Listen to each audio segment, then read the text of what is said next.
In the second part of this tutorial, we'll discuss styling the user interface we just created and getting it up to speed. So this is where we were in the end of part 1, and this is where we'll be when we finish this part. So the first step is getting the app to look good, and we can do that through styles in CSS. I'm assuming pretty much everyone knows what CSS is, but what's a style? In Codename One, CSS is a compile time construct, and styles represent the runtime state. Every component has a set of style objects that represents the look of the component. These styles are loaded from a resource file. The resource file is created by CSS when we compile the app or update the CSS in runtime. There's one additional piece to the puzzle that we ran into before, the UI ID. You may recall this bit of code from part 1. Here we set the text field so it will look like a label. If we remove this line, the app would look like this. Notice the white squares around the text fields, which make them look very different. A UI ID is the glue between the value defined in the resource file by the CSS and the runtime component instance. If you're familiar with CSS, then it's very similar to a CSS class, and it's the main selector Codename One supports in CSS.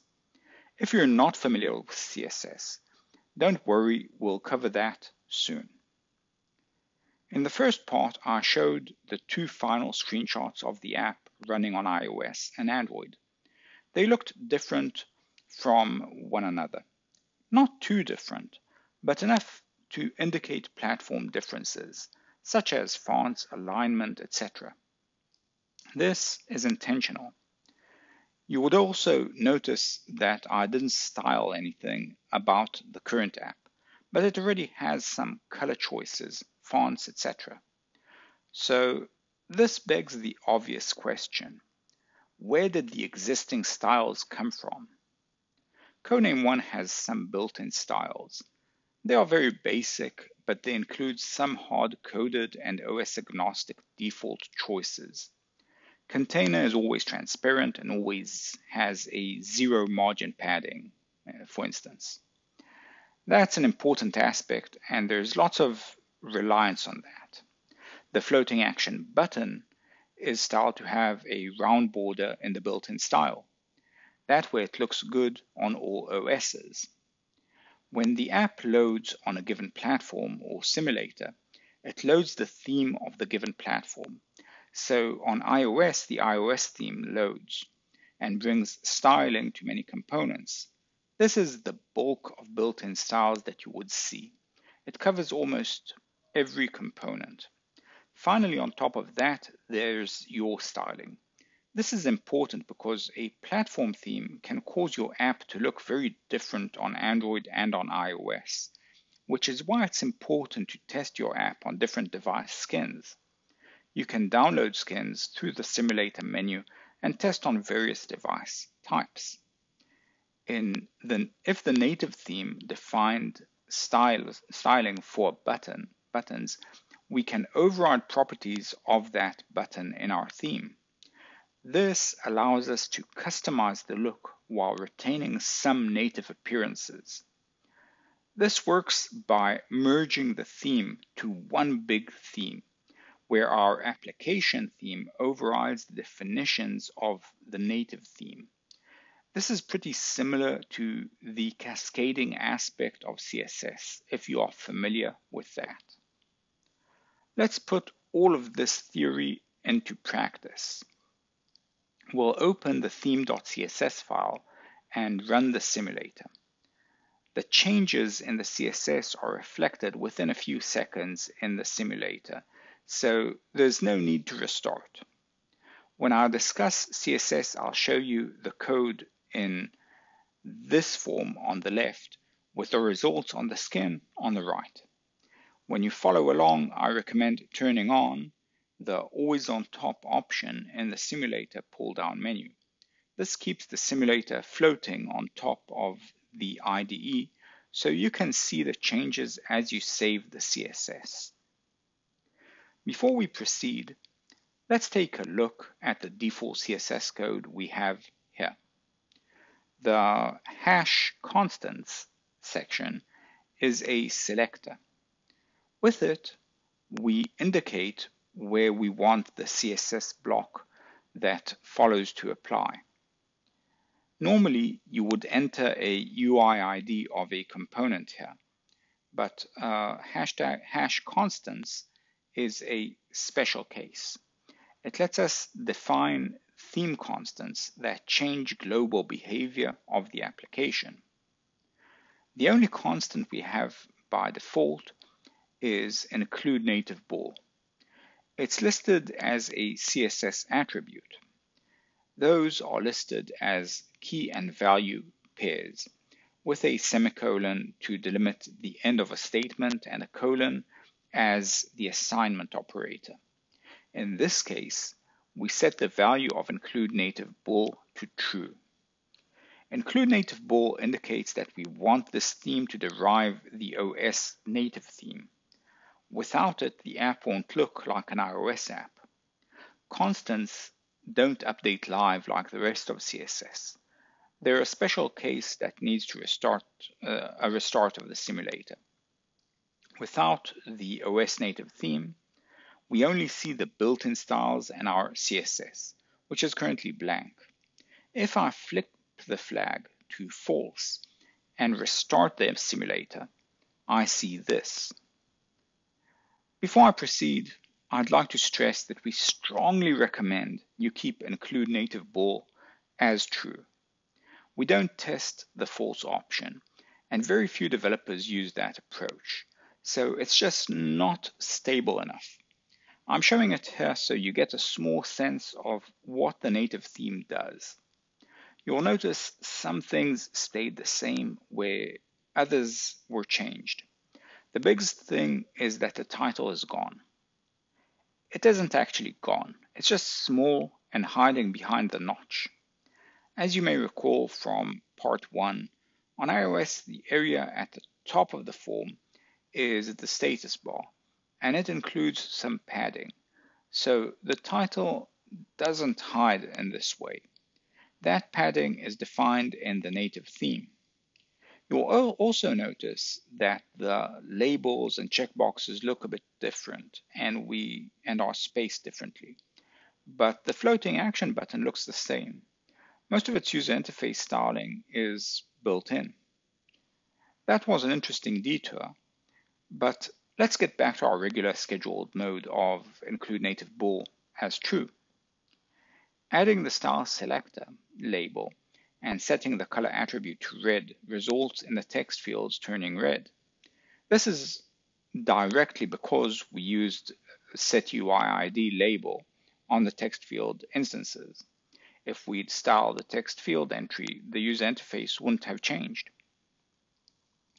We could have also gotten the same result by adding this line. As you recall, I mentioned earlier that the CSS is translated to style objects, but I didn't get into specifics. These are the specifics. Every component in Codename One has roughly 4 style objects associated with it. I'll discuss the differences between them soon. The main way to access the style object is through the getAllStyles method.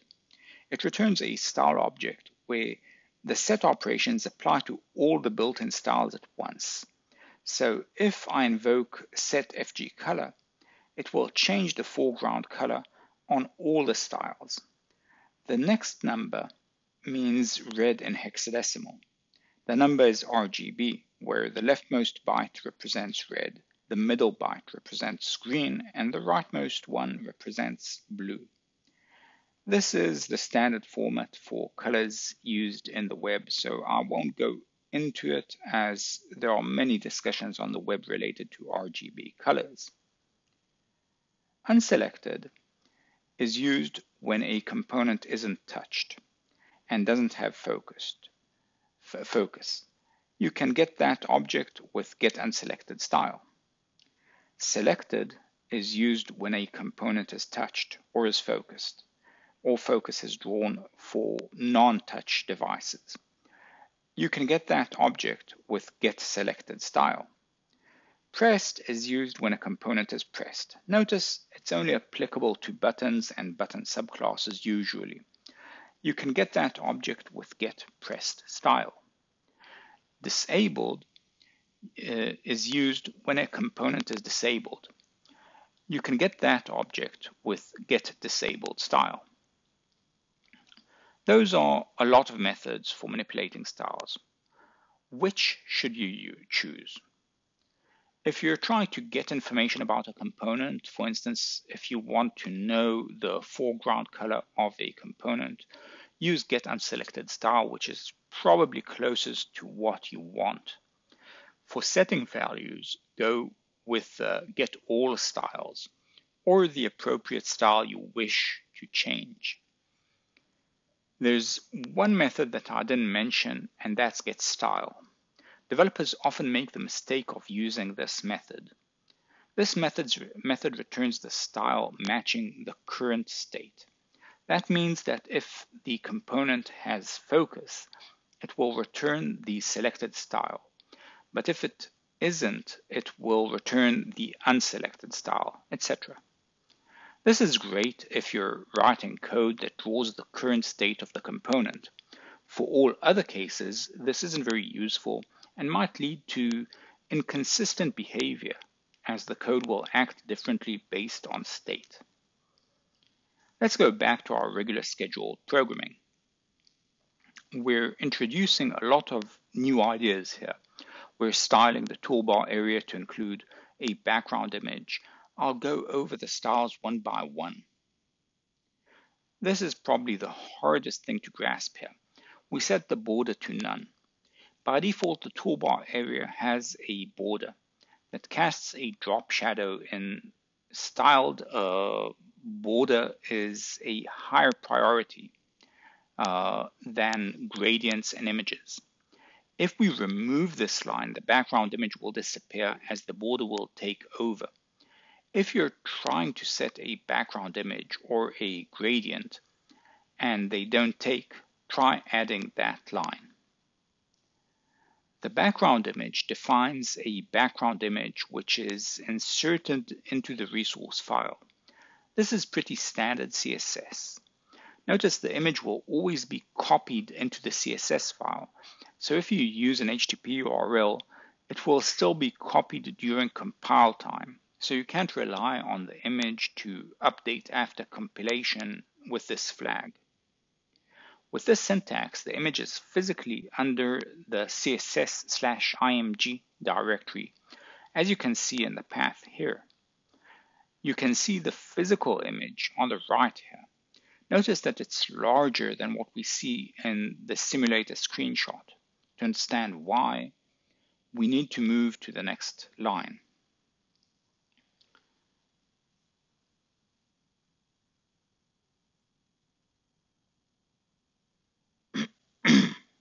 The CN1 background type attribute is a Codename One specific attribute. There are many potential attribute values, which you can see in the developer guide. I'll go over them later, but not in this video as there's a lot. This is probably the most common styling attribute. It means the image is scaled to fill the available space while maintaining aspect ratio. To understand what that means, let's look at the image. This is the image. Let's say I have two components, which look like these two components in terms of size and shape. If I just scale the image to these sizes, it will look distorted. As you can see, the image doesn't look good. It shows all the elements, but it is now distorted. This is okay for some images and is represented by the simple scaled option in Codename One. But scale to fill works differently. This is scale to fill. the image maintained the ratio difference between the width and height when scaling, so it isn't distorted at all. However, the image on the left is cropped in the sides since the original image was too wide. The image on the right is cropped on the top and bottom to fit the component. While this approach loses data by cutting portions of the image, it's still preferred by most developers since it doesn't distort the resulting image. That's scaled to fill.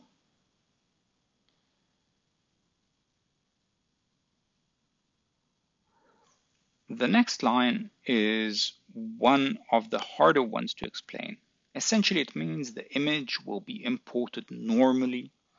To understand what that means, we first need to explain the concept of device density, also known as DPI, which stands for dots per inch, or PPI, which stands for pixels per inch. This is the Google Pixel 2 XL scaled to physical size, which is 6.22 inches by 302 inches.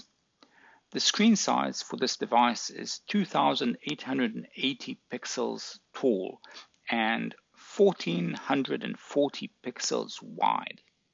That means it has 538 DPI. We get to that by dividing the number of pixels by the number of inches on the phone. This is a very high resolution device, although it's old by now and there are much higher density devices out there. This is the iPhone 8 scaled to physical size. It's 5.65 inches tall by 2.79 inches wide, so it's physically smaller than the Google device.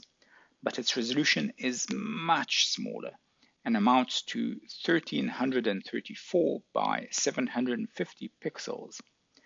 That means it has 326 dots per inch.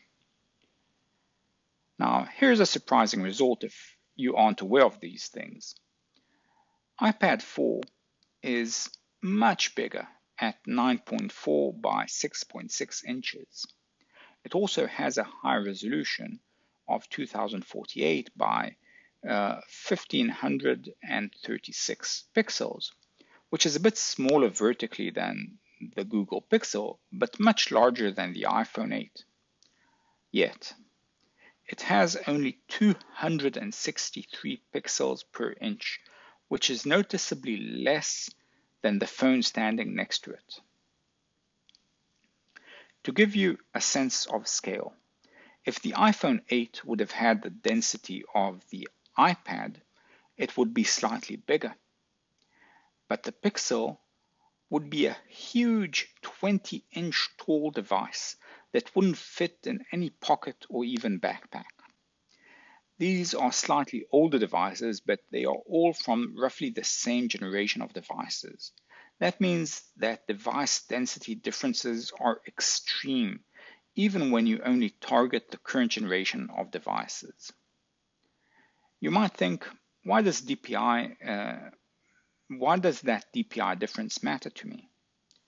Say you have the same image and just show it in those three devices. On the Pixel, it will look small and might be too small for the user to touch with his finger. On the iPad, it will be huge, taking up almost half of the large screen. On the iPhone, it would be ridiculously large, taking up almost the entire screen. If this image is an icon, you might be able to use it on the Pixel, but not on the other two devices. Now that we understand the problem of DPI, it's time to explain the solution.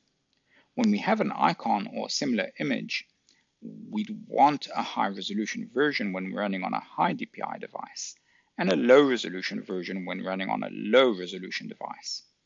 Codename One accepts a high-resolution image and automatically scales it during CSS compile time to all the necessary sizes. This is important since scaling on the device produces lower quality images and takes more memory. The value indicates the DPI of the device and the image was designed for. So if you designed it for a 500 dpi device, you just enter 500 there, and Codename One will scale it to the other DPIs. In runtime, you will get an image that has a different size in terms of pixels, but occupies a similar amount of space in inches.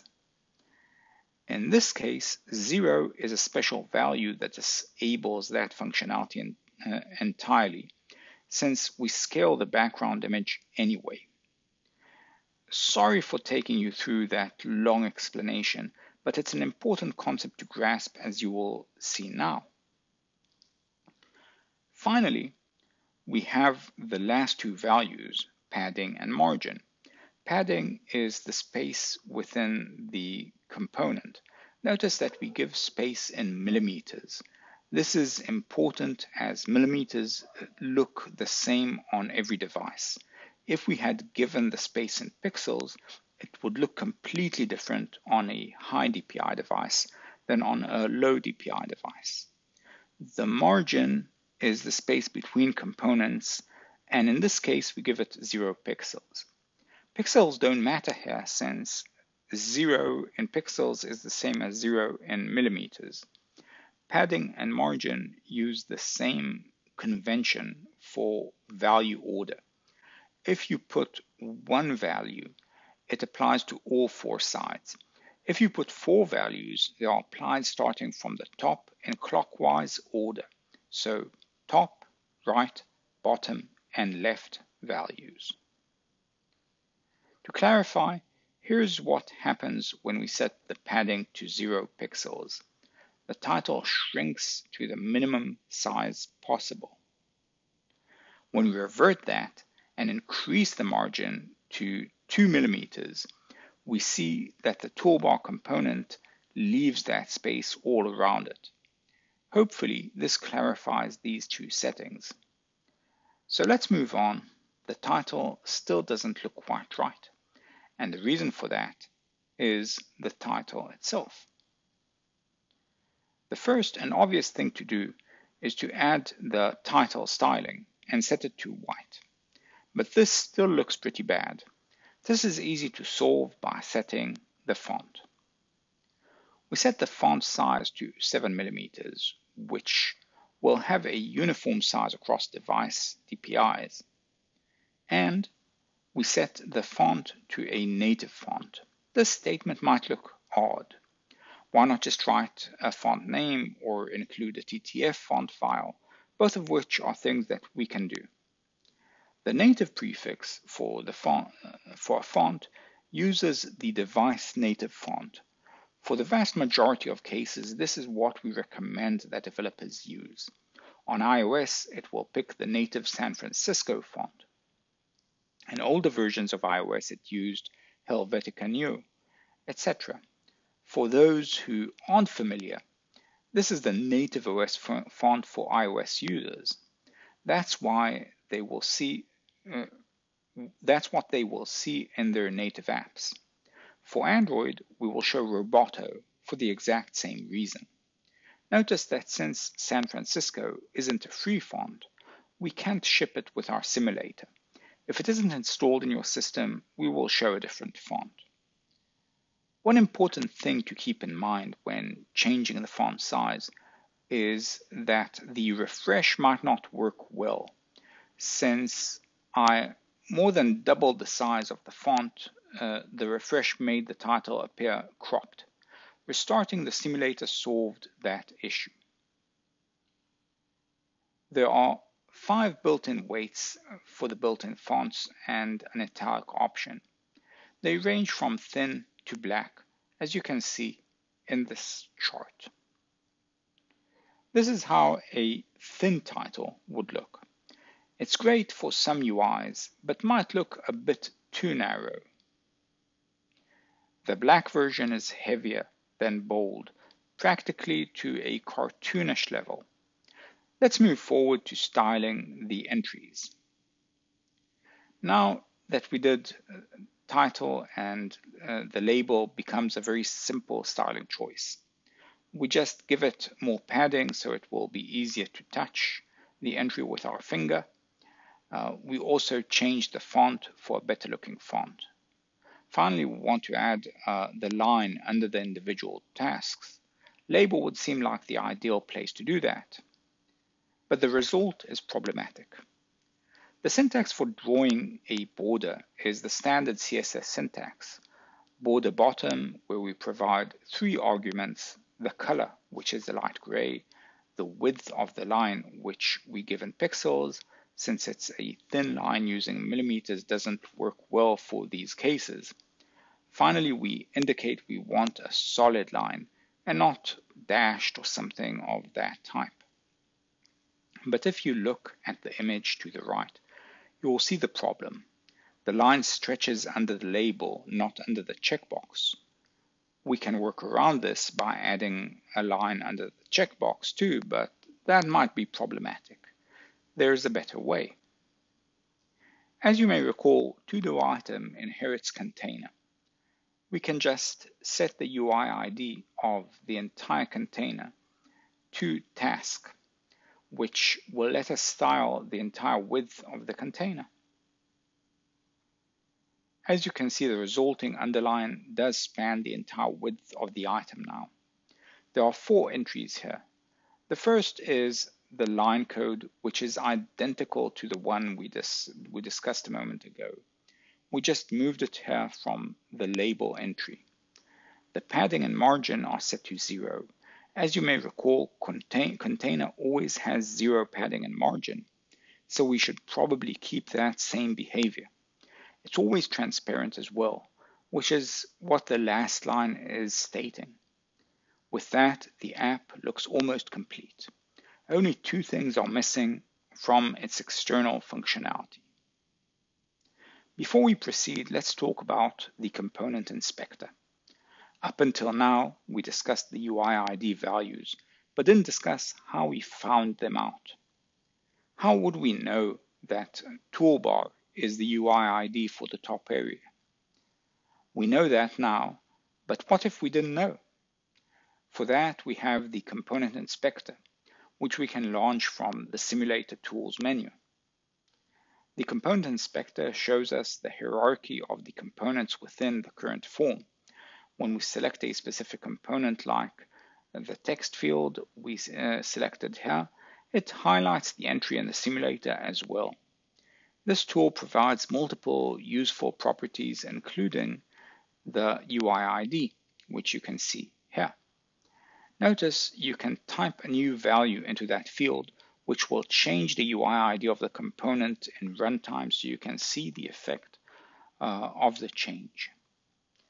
You can see the layout constraints for the components within border or table layout, as well as the layout manager itself if this is a container. You can also spot a lot of interesting information, such as screen coordinates, preferred size, padding and margin, pixels.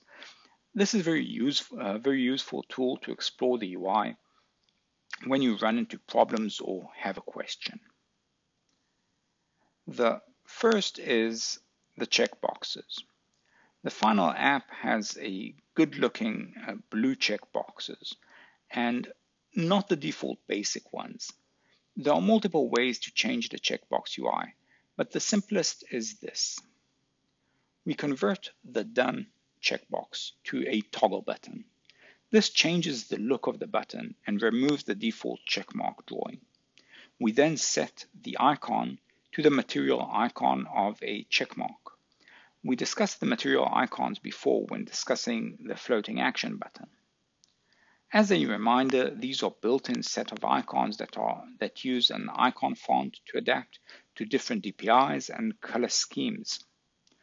You'll notice the check looks different, but not quite what we aimed at. There are 2 parts to getting the toggle button to look right. We'll focus first on the unchecked mode. The gray color of the unselected checkbox. We don't want a background or a border around the toggle button, so we disable both of these features. Notice this applies to both selected and unselected checkboxes. The dot selected and dot pressed selectors let us bind different behavior for different style variations. Notice we can also set an attribute to multiple UI IDs with a single block, which lets us coordinate logic in a single place and avoid duplication. With this, you will notice the UI is almost complete. We have only one feature to add to the UI and two more features altogether to complete the app.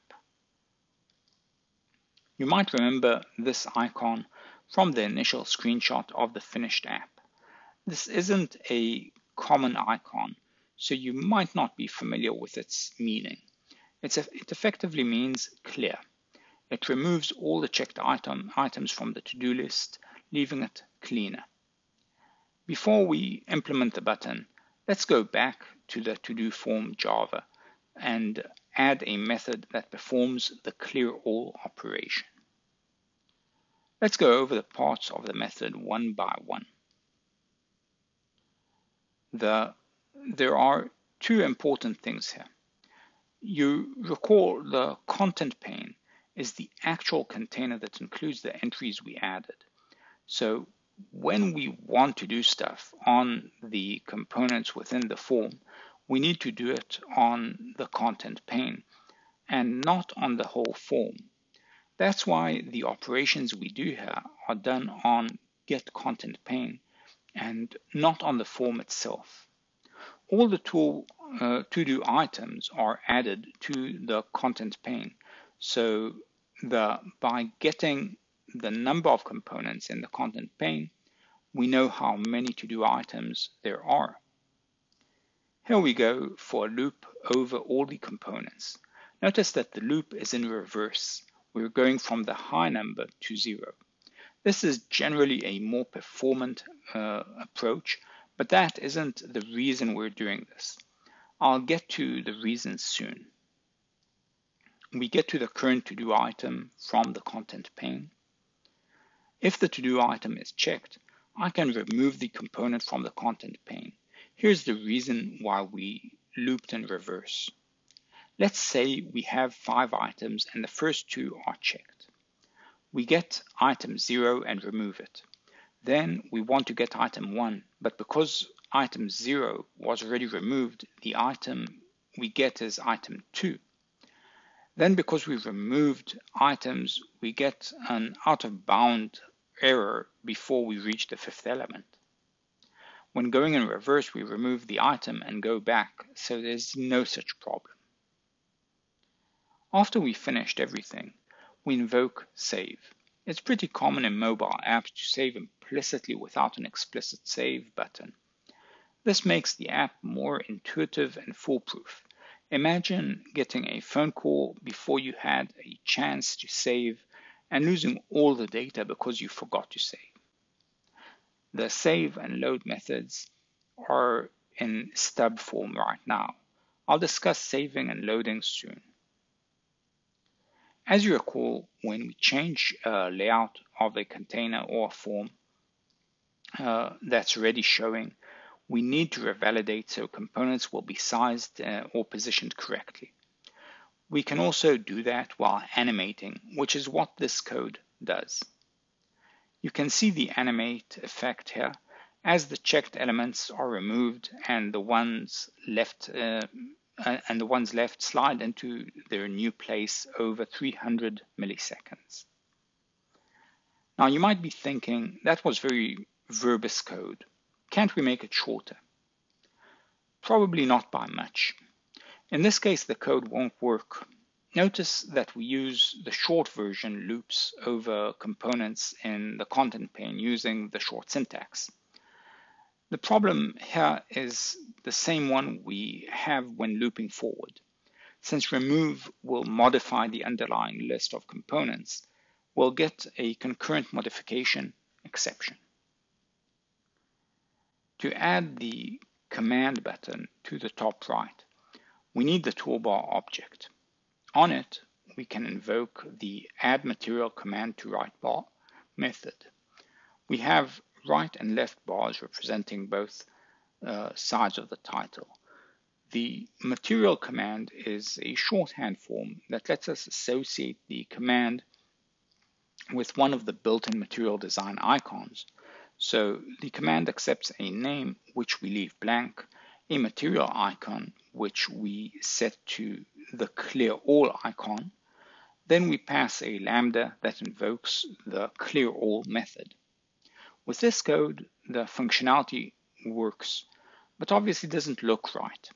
We need one last change in the CSS code. This is the last CSS for this section. It's pretty much a cookie cutter style. We set the color to white and backgrounds to transparent. Notice we set the font size to 5, which applies to the material font icons too. This concludes the second part of this tutorial. In the third and final part, we'll discuss storage, JSON, properties, threading, and the EDT, and more. If you like the work we're doing here, please star Codename One on GitHub and follow us on Stack Overflow. Thank you.